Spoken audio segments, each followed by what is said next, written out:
नमस्कार दोस्तों। रिसेंटली एक इंडेक्स या फिर एक रिपोर्ट कह लीजिए जारी हुआ है जो बताता है best country in the world. लेकिन सवाल ये भी खड़ा होता है कि किस आधार पे किसी देश को बेस्ट का स्टेटस दिया जा सकता है। क्या वो जीडीपी हो सकती है, economic growth, way of living, per capita income, democracy that is form of government, या फिर उसका सर्विस सेक्टर कितना बड़ा है। वो कई आधार हो सकते हैं, कुछ भी हो सकता है उसमें। खैर, इस रिपोर्ट के जो पैरामीटर्स हैं वो हम देखेंगे, लेकिन ये एक कंप्लीट फर्जीवाड़ा रिपोर्ट है, कंप्लीट बायस्ड है। अब मैं इसको फर्जीवाड़ा क्यों कह रहा हूं, इसका निर्णय आप वीडियो के अंत तक अपने आप कर लेंगे। हालांकि किसी भी नागरिक को अपना देश बेस्ट लगता है। हाँ, वो बात अलग है कि आमिर खान या फिर प्रकाश राज जैसे जो लोग हैं उनको भारत ऐसा ही सुनू लगे। वो किसी और देश में जाके बसना चाहे वो बस सकते हैं, वो उनकी मर्जी है। लेकिन इंडिया इज द बेस्ट। सो ये जो रिपोर्ट है इसमें बताया गया है कि जो स्विट्जरलैंड है वो विश्व का सबसे बेस्ट कंट्री कंट्री है लगातार छठवीं बार। लेकिन यूएस यहाँ पे स्लिप कर गया है पांचवें नंबर के ऊपर। और ये रिपोर्ट जारी की जाती है US news and world report के द्वारा, जो कि यूएस की एक जानी मानी मीडिया कंपनी है। इसकी रिपोर्ट को कई देश मानते भी हैं, जिसमें स्विट्जरलैंड पहले नंबर पे बना हुआ है, एंड दूसरे नंबर पे कनाडा, तीसरे नंबर पे स्वीडन है। इसके बाद आप देखते हैं ऑस्ट्रेलिया फोर्थ नंबर पे है, यूनाइटेड स्टेट यहाँ पे पांचवें नंबर पे है, जापान छठवें नंबर पे है। इसके बाद जो यूएई है वो 19वें नंबर पे, 19वीं उसकी रैंक है। चाइना की यहाँ पे आप देखोगे तो 20वीं रैंक है, काफी इंप्रेसिव है।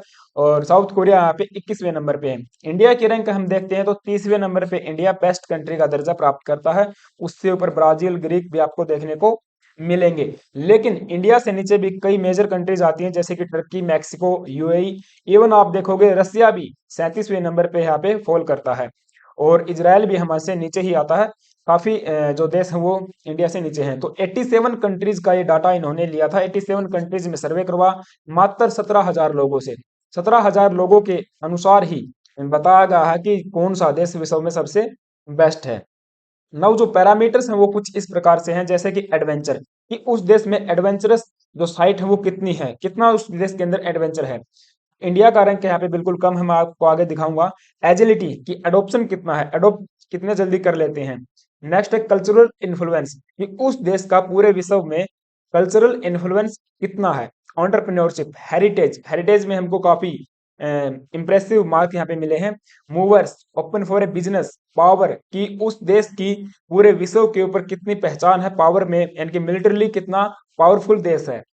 Quality of life, way of living आप कह सकते हो, एंड सोशल पर्पज। तो इस रैंकिंग में हम देखते हैं जो स्विट्जरलैंड है उसको काफी इंप्रेसिव नंबर में यहाँ पे मिले हुए हैं, जिस आधार पे उनको ओवरऑल स्कोर 100 मिलता है, एंड रैंक मिलती है यहाँ पे 1। इवन आप यूएसए को यहाँ पे कंपैरिजन करोगे तो आप देखोगे यूएसए के अंदर क्वालिटी ऑफ लाइफ में उनको 49 स्कोर यहाँ पे मिला है, जो कि घटता हुआ ही जा रहा है पिछले बार से भी, और ये घट गया है। लेकिन पावर में पूरे 100 मिले हैं, एंटरप्रेन्योरशिप में भी 100, एजिलिटी में 100। तो इस तरीके से उनका पांचवा नंबर मिलता है, राइट। इंडिया का कंपैरिजन हम लोग चाइना से कर सकते हैं, क्योंकि इंडिया में और चाइना में भी एडवेंचरस जो साइट है इनके अनुसार नहीं है। 14 और 20 मार्क्स या स्कोर यहाँ पे मिले हैं। एजिलिटी में भी यहाँ पे हमको कुछ ज्यादा खास मार्क मिले नहीं है, जबकि चाइना को 70.4 स्कोर यहाँ पे मिला है। कल्चरल इन्फ्लुएंस में भी 35 हमको मिले हैं। एंड सबसे ज्यादा अगर आप देखोगे तो हेरिटेज एंड मूवर्स में ये रैंकिंग हमको मिली है। क्वालिटी ऑफ लाइफ भी इनके अनुसार इंडिया में कुछ खास नहीं है। लोगों का जीवन स्टैंडर्ड जो है, जीने का ढंग है, वो बिल्कुल बेकार है इनके अनुसार, राइट। और पावर में भी यहाँ पे इन्होंने 42.3 स्कोर ही हमको दिया है, जबकि चाइना को यहाँ पे पावर में आप देखोगे तो 95.5 स्कोर मिला है, जो कि काफी इंप्रेसिव है इनके लिए, राइट। तो इस तरीके से इन्होंने रिपोर्ट तैयार की है। हालांकि कुछ और पैरामीटर्स भी हैं जिनके बारे में हम आगे बात करेंगे। तो ये इस आधार पे इन्होंने बताया कि इंडिया की जो रैंक है वो 30 है इस बार। पिछली बार अगर आप देखोगे तो वो 31 थी, जिसमें 85 कंट्रीज को शामिल किया गया था। इस बार 87 कंट्रीज है, हालांकि पाकिस्तान को इसके अंदर शामिल नहीं किया है।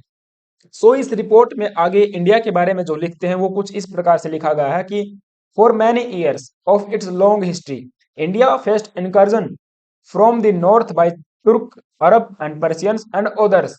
अरे भाई, जो डच आए, फ्रांसीसी आए, पुर्तगाली आए, ब्रिटिश आए, वो सब भी उन्होंने भी इनकर्जन ही किया था। उनको कोई न्योता दे के हमने नहीं बुलाया। आगे लिखते हैं कि by the 19th century Great Britain became the dominant power on the subcontinent after years of nonviolent struggle against the British rule India gained its independence in 1947।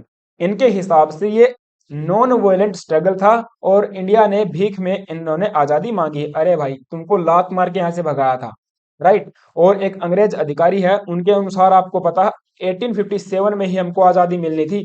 जो हमारा रेवोल्यूशन हुआ था उसमें हमको स्ट्रॉन्ग एक नेतृत्व नहीं मिल पाया, जो कि एक सबसे बड़ी कमी बताई जाती है, जैसा कि हम पढ़ते हैं, राइट। तो एक अंग्रेज अधिकारी के अनुसार ही अगर यहाँ पे एक स्ट्रॉन्ग नेतृत्व होता तो भारत को 1857 में ही आजाद करना पड़ता, राइट। लेकिन इन्होंने लिखा कि ग्रेट ब्रिटेन ने यहाँ पे राज किया। नेक्स्ट यहाँ पे लिखते हैं कि the world's largest democracy India is a federal republic of 29 अरे अपने जो है डाटा को अपडेट कीजिए। हमारे यहाँ 28 प्लस में 8 हो चुके हैं। अब ये पुराना जो डाटा है 7 यूनियन टेरिटरीज और 29 स्टेट वाला वही लेके घूम रहे हैं। And English is the most important language for the nation political and commercial communication, but Hindi is the most widely spoken. ठीक है, फिर ये लिखते हैं India has a fast growing diverse economy with a large skilled workforce. और इस line को इन्होंने जो कि विद इन सेकेंड डिस्ट्रॉय कर दिया। But because of its population it is also one of the purest country in the world. विश्व की पांचवी सबसे बड़ी अर्थव्यवस्था, और नॉमिनल आधार पे आप देखोगे तो तीसरी सबसे बड़ी अर्थव्यवस्था को विश्व का सबसे गरीब देशों में शुमार इन्होंने कर दिया है इनके अनुसार, राइट। आगे फिर ये लिखते हैं कि ठीक है, यहाँ की जो पॉपुलेशन है वो स्किल्ड है, एजुकेटेड है, और इम्पोर्टेंट सेंटर है इंफॉर्मेशन टेक्नोलॉजी का, सर्विसेज का, बिजनेस आउटसोर्सिंग सर्विसेज का, सॉफ्टवेयर वर्कर्स का। हाँ, इनको पता होना चाहिए जो कि बड़ी 20 से भी ज्यादा एमएनसीज हैं, उनके जो सीईओ हैं वो भारतीय ही हैं। एजुकेशन में हम लोग कहीं भी कम नहीं हैं। तो ये कुछ इस प्रकार से भारत के बारे में लिखते हैं। हालांकि जो स्टार्ट ए बिजनेस एक पैरामीटर है उसमें हमको फर्स्ट रैंक यहाँ पे मिली है, क्योंकि अलग अलग जो पैरामीटर्स हैं उनमें भी इन्होंने फर्स्ट सेकंड करके रैंकिंग दी है, फिर ओवरऑल स्कोर निकाला है। तो जैसे कुछ एडिशनल जो रैंकिंग है वो इस प्रकार से है। जैसे आप देख पाओगे यहाँ पे विमेन का जो है इनइक्वलिटी को लेकर इन्होंने 74 मार्क्स दिया है। इन्होंने कहा कि भारत के अंदर जो इनइक्वलिटी है विमेन्स को लेकर वो बहुत ज्यादा है, चाहे वो फिर पॉलिटिकल, सोशल, इकोनॉमिक इनइक्वलिटी हो। भारत में जो करियर अगर आपको स्टार्ट करना है तो वो भी कुछ खास नहीं है। 39 मार्क्स यहाँ पे मिले हैं, राइट। इसके साथ साथ जो इंटरनेशनल इन्फ्लुएंस है भारत का वो बिल्कुल ही कम है, 15 नंबर यहाँ पे मिले हैं।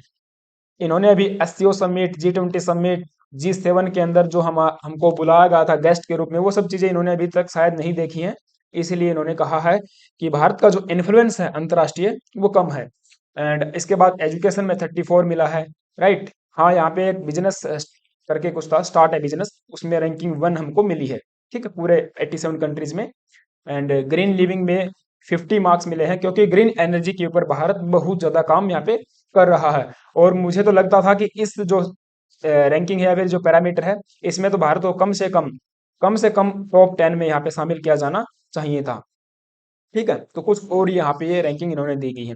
इसके बाद ये बताते हैं कि इंडिया इन फोटोज जो गैलरी इन्होंने पोस्ट की है, उन्होंने सबसे पहले बताया ताजमहल के बारे में। ठीक है, ताजमहल हमको पता है यूनेस्को की जो वर्ल्ड हेरिटेज साइट है उसमें भी शामिल है, और हमारे लिए काफी एक महत्वपूर्ण बात है।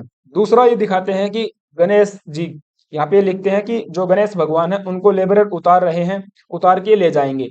अरे, कम से कम दिखाना था तो गणेश चतुर्थी का जो महा महोत्सव है उसी को दिखा देते।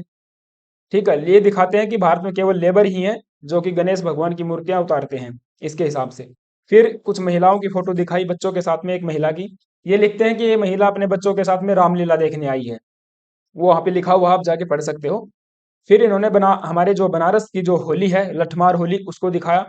ठीक है, हमारा जो कल्चर है उसको देखेंगे देश दुनिया। नेक्स्ट इन्होंने दिखाया कि महात्मा गांधी की पीठ देखिए आप। ठीक है, महात्मा गांधी का चेहरा आप मत देखिए, पीठ देखिए उनकी। फिर ये कहते हैं कि जो बॉलीवुड है, भारत की जो फिल्म इंडस्ट्री है वो जानी जाती है John Abraham and Sunny Leone की वजह से। ओ भाई, सनी लियोनी की वजह से आप लोग जाने जाते होगे।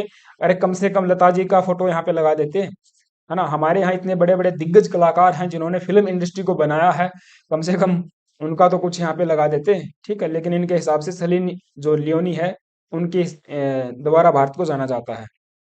फिर ये जो हमारी लेक है जम्मू एंड कश्मीर में, उसको यहाँ पे दिखाया इन्होंने, शायद कौन सी लेक, आई थिंक मुझे ध्यान नहीं है ये।